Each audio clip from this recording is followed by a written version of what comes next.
इनका प्रश्न है कि जो मृत्यु के समय मनुष्य को अनुभव होते हैं, क्या वो वास्तविक अनुभव होते हैं? क्या उनका कुछ सत्य है या नहीं? जो लोग पुस्तकें लिख डालते हैं ना कि मैं मरा या मैं ऑपरेशन टेबल पर था, मैंने ये देखा और मैंने वो देखा, उसके बाद मैं वापस आया, वो सब फालतू की बातें। उसमें कोई सत्य है नहीं। उसमें हो सकता है सत्य हो, परंतु केवल और केवल उस व्यक्ति का सत्य है। ये मान के चला जाए उस व्यक्ति ने सत्य बोला है, उसमें बाकी सबका सत्य नहीं है। अगर जैसे वो होता है past life regression, almost it could be named past life regression, तो उसमें जब व्यक्ति को लेके जाते हैं उसके पूर्व जन्म में, तो अचंभे की बात है कि प्रत्येक व्यक्ति कोई बहुत बड़ी हस्ती था पूर्व जन्म। हर कोई संपन्न था या बहुत अमीर था या कोई राजा का स्वयं राजा था या राजा का बेटा था या बेटी थी, सब कोई बहुत ही श्रेष्ठ। किसी ने नहीं कहा मैं कहीं पूंछ हिला रहा था, ऐसा नहीं सुनने को मिलेगा। ये तो है नहीं सब राजे महाराजे पैदा हो गए दोबारा से और अपना पास्ट लाइफ रिग्रेशन करवा रहे हैं। तो किसी चीज का सत्य जानना, मान लीजिए उसका पास्ट लाइफ रिग्रेशन का, मैं ये नहीं कह रहा कि उससे हीलिंग पॉसिबल नहीं है, मैं ये नहीं कह रहा कि उसका कोई फायदा नहीं है। फायदा हो सकता है, हीलिंग हो सकती है, क्योंकि जिस चीज में आपका विश्वास दृढ़ है उससे आप हील हो जाओ।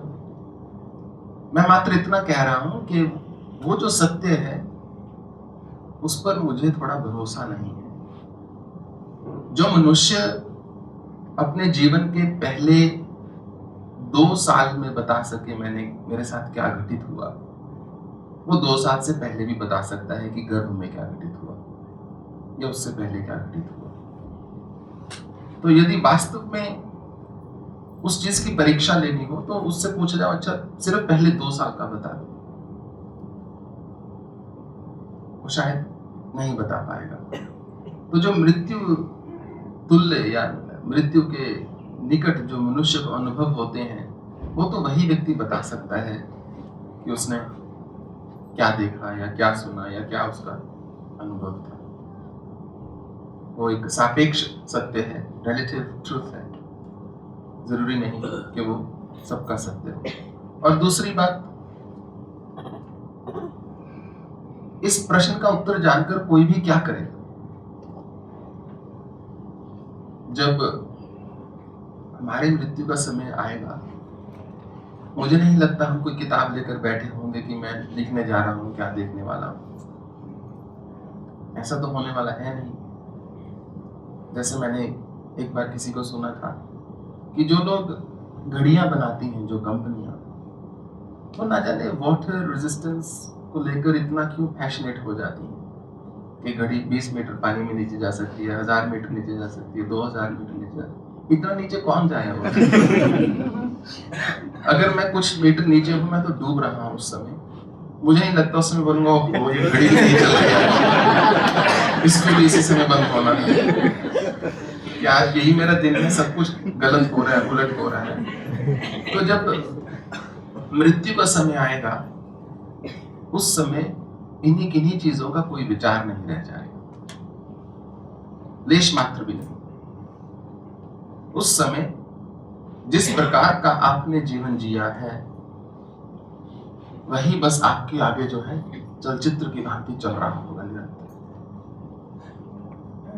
उस समय जो जीवन जिया है, जिन वृत्तियों की पुष्टि की है, जिन इंद्रियों की पुष्टि की है, वही आकर परेशान करेंगे। कहा जाता है एक व्यक्ति ऐसे ही मृत्युशैया पर था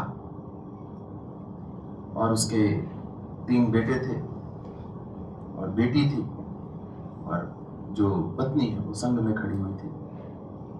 उसने अपने पत्नी से पूछा, मेरा बेटा चिंटू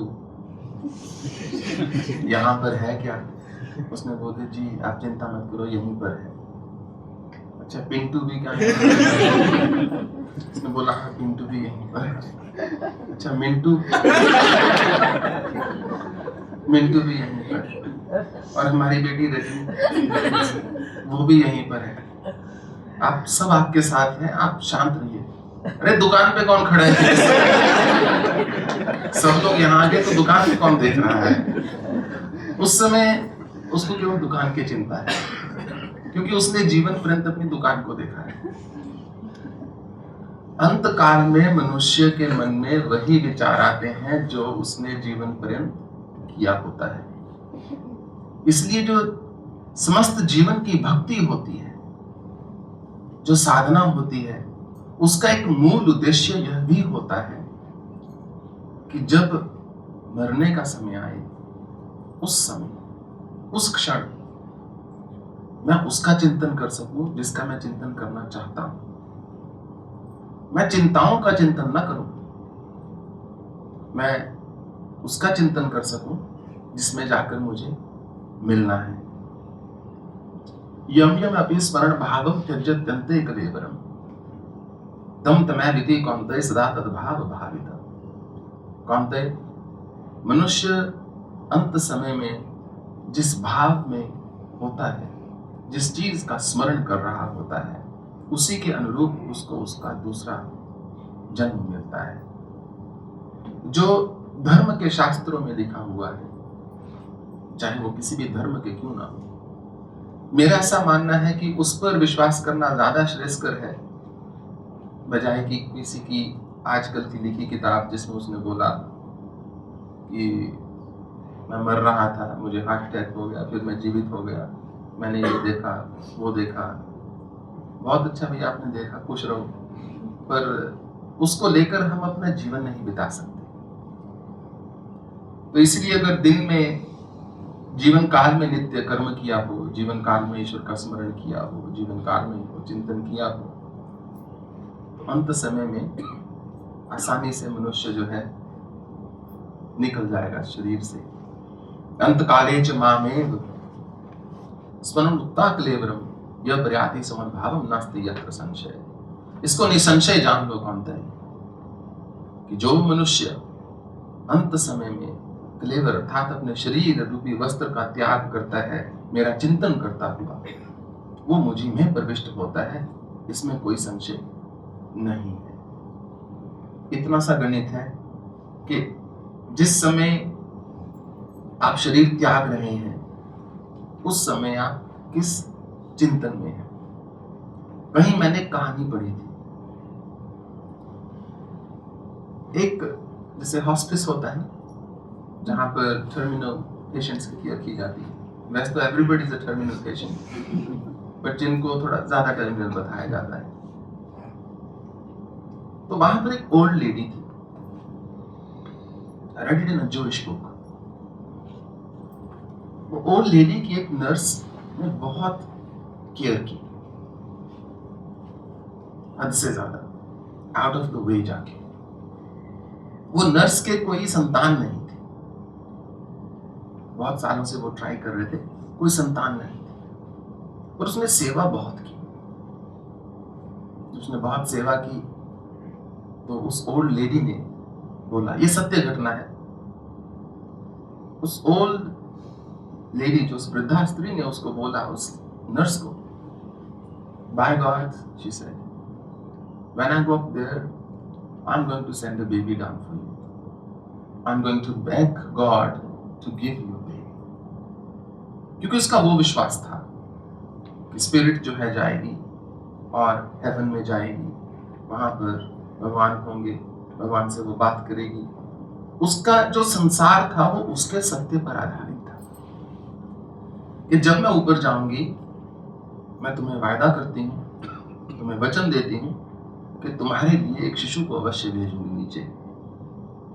मैं जाकर ईश्वर से प्रार्थना करूंगी कि इसको बच्चा जरूर होना चाहिए। तो वो जो नर्स है, उसके विवाह को 9-10 साल हो चुके थे, संतान नहीं हुई थी, सब ट्रीटमेंट्स कर चुके थे, पर कुछ नहीं हुआ। वो जो लेडी है उसकी डेथ हुई और अगले ही महीने वो जो नर्स है वो प्रेग्नेंट हो गई। It's a true story. तो विश्वास की कोई सीमा नहीं होती, इसलिए हमने बोला जो उसका सत्य है वो उसका सत्य है। हो सकता है उस व्यक्ति ने ऐसी अनुमति की, परंतु क्या वो सबका सत्य होगा, कहना थोड़ा कठिन है। शायद ये विषय जो है अचिंत्य हो जाता है, इस पर इससे ज्यादा चिंतन किया नहीं जा सकता। सिर्फ विचार ही होंगे, कुछ वास्तविकता होगी या नहीं होगी शायद कहना मुश्किल है।